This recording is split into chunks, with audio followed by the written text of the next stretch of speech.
ছোটখাটো ফটোগ্রাফির শখ সবারই থাকে, কিন্তু সেই ফটোতে যদি লাগিয়ে দেওয়া হয় প্রফেশনালদের মতো নিজের সিগনেচারকৃত ওয়াটারমার্ক, তাহলে কেমন হয়?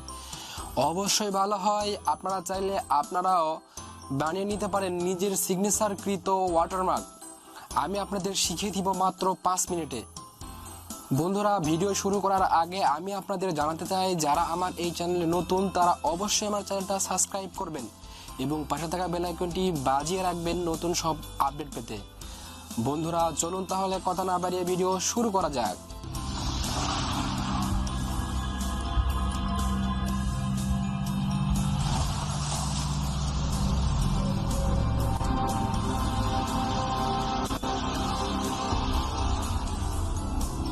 এই কাজটি সম্পন্ন করতে আপনার প্রয়োজন হবে PixelLab অ্যাপস। ডিসক্রিপশন বক্সে এর লিংক আমি দিয়ে দিব। তারপরে একটা সাদা কাগজের উপর ঠিক এইভাবে আপনি কয়েকবার সিগনেচার করবেন। যেই সিগনেচারটা আপনার ভালো হবে তার একটা ছবি তুলে রাখবেন। প্রথমে আপনার মোবাইলে PixelLabটি ওপেন করবেন। PixelLabটি ওপেন করার পরে নিচের এই আইকনে ক্লিক করবেন। ক্লিক করে গ্যালারি থেকে আপনার সিগনেচারকৃত পিকচারটি নিয়ে আসবেন। টিক মার্কে টিক দিয়ে ছবিটি স্ক্রিনে নিয়ে যাবেন।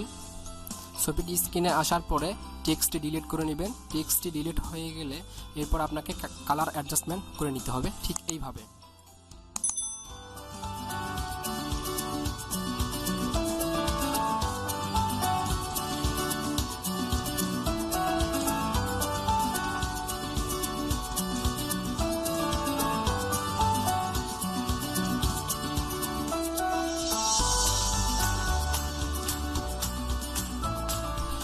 এমনভাবে অ্যাডজাস্ট করবেন অবশ্যই আপনার সিগনেচারের ব্যাকগ্রাউন্ডটি হোয়াইট হয়ে যাবে।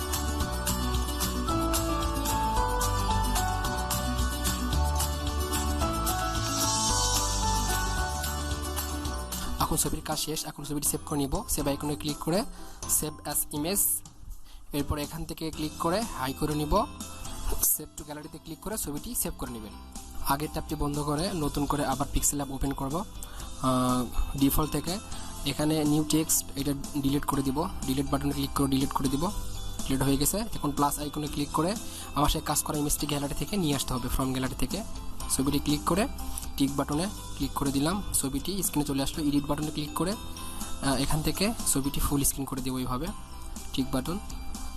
এরপরে এখানে নিচে এই বাটনে আসার পরে এখান থেকে আমি পিছনে ব্যাকগ্রাউন্ড হোয়াইট ব্যাকগ্রাউন্ডটি রিমুভ করব। এখানে অন করলে অটোমেটিকলিভাবে রিমুভ হয়ে যাবে। আমার পিকচার ব্যাকগ্রাউন্ড রিমুভ হয়ে গেছে। এখন আমি যদি আমার এই সিগনেচারটাকে জেডকে লাল কালার এবং বাকিগুলিকে কালো কালার করতে চাই, সেক্ষেত্রে আমাকে ইরেজার টুলের সাহায্য নিতে হবে। ইরেজার টুলে গেলাম, যাবার পরে আমি প্রথমে জেডটাকে এখান থেকে রিমুভ করে দিব। তো রিমুভ করে দেওয়ার জন্য শুধু স্ক্রিনে ট্রাস করে যেভাবে নিয়ে যাবেন ঠিক এইভাবে নিয়ে গেলে আমার জেডটি রিমুভ হয়ে যাবে। আপনারা সতর্কতার সহিত জেডটাকে রিমুভ করে দিবেন, বাকি লেখাগুলো যেন ঠিক থাকে। ওকে, আমার রিমুভ হয়ে গেছে। এখন উপরে টিক বাটন টিক দিয়ে আমি লেখাটি নিয়ে গেলাম। প্লাস আইকনে ক্লিক করে আবারও সেই ছবিটি নিয়ে আসতে হবে। তার জন্য ঢুকবো ফ্রম গ্যালারি। এরপরে সেই ছবিটি আগে সে কাজ করা সেই ছবিটি, এরপরে এখানে এডিট বাটনে, তারপরে এখান থেকে ফুল স্ক্রিন করে দিতে হবে ঠিক এইভাবে। তারপরে আগের মতোই ব্যাকগ্রাউন্ড রিমুভ হয়ে গেল। ব্যাকগ্রাউন্ড রিমুভ হয়ে গেলে আমাকে শুধু জেড বাদে বাকি অক্ষরগুলো মুছে ফেলতে হবে। আগে যেরকমভাবে জেড মুছে ফেলেছিলাম সেই জন্য ইরেজার টুলে যেতে হবে। ইরেজার টুল থেকে আমি শুধু জেডটা রাখবো, আর বাকি যে অক্ষরগুলি এ থেকে শুরু করে এগুলো আমি সব মুছে ফেলবো ঠিক আগের মতো করে রিমুভ করে দিব। ঠিক এইভাবে আমি আগে যেভাবে জেড রিমুভ করেছিলাম আপনারা সেইভাবে রিমুভ করতে পারবেন। শুধু স্ক্রিনে টাচ করলেই হয়ে যাবে। হয়ে গেলে সে আগের মতো টিক বাটনে ক্লিক করে নিয়ে আসলাম। এরপরে আমি কালার চেঞ্জ করব। এরপরে দেখেন কালার আইকনটি খুঁজে নিয়ে কালার ডিফল্টভাবে এখানে লাল কালার হয়ে আছে। তো এখন আপনি চাইলে বাকি যে লেখাগুলি আছে এগুলিও অন্য কালার করতে পারেন। সেই জন্য আপনাকে উপরের এই আইকনে ক্লিক করতে হবে। এরপরে নিচের যে সিগনেচার আছে এখানে ক্লিক করবেন। করার পরে আপনি আবার কালার আইকনে যাবেন। কালার আইকনে গিয়ে অন করে দিয়ে কালার সিলেক্ট করে দেবেন। অটোমেটিকলি লাল কালার এখানে আছে। আপনি দেখেন সবুজ দিতে পারেন, আপনি চাইলে ব্লু আছে এখানে দেখেন ব্লু দিতে পারেন বা ব্ল্যাক দিতে পারেন। আপনার ইচ্ছা মতো আপনি কালার এখান থেকে চয়েস করে নিতে পারেন। এরপরে টেক্সট অ্যাডের জন্য প্লাস আইকন, এরপরে টেক্সট, এরপরে এখানে নিউ টেক্সটে ডবল ক্লিক করবেন। ডবল ক্লিক করে আমি এখানে লিখব ফটোগ্রাফি লিখবো আমি এখানে। তো ওকে আইকন দিবেন, ওকে আইকনে দিয়ে এখানে আপনি পজিশন মতো বসিয়ে দিবেন। এই আইকনে গিয়ে আমি টেক্সটের কাজ করতে পারি।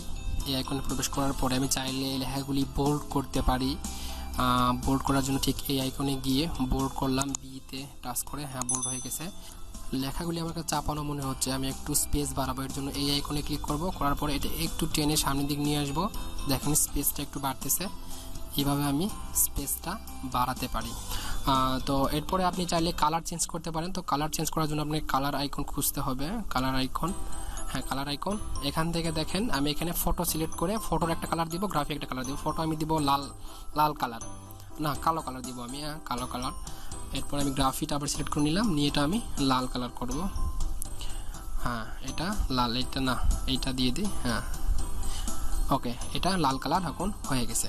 ব্যাকগ্রাউন্ড চেঞ্জ করার জন্য আমি এই আইকনে ক্লিক করব, এরপর ট্রান্সপারেন্ট, এখানে ক্লিক করলেই ব্যাকগ্রাউন্ড রিমুভ হয়ে যাবে। ওকে ব্যাকগ্রাউন্ড রিমুভ হয়ে গেছে। এখন আমি সেভ করব, সেভ আইকনে ক্লিক করে সেভ অ্যাজ ইমেজ।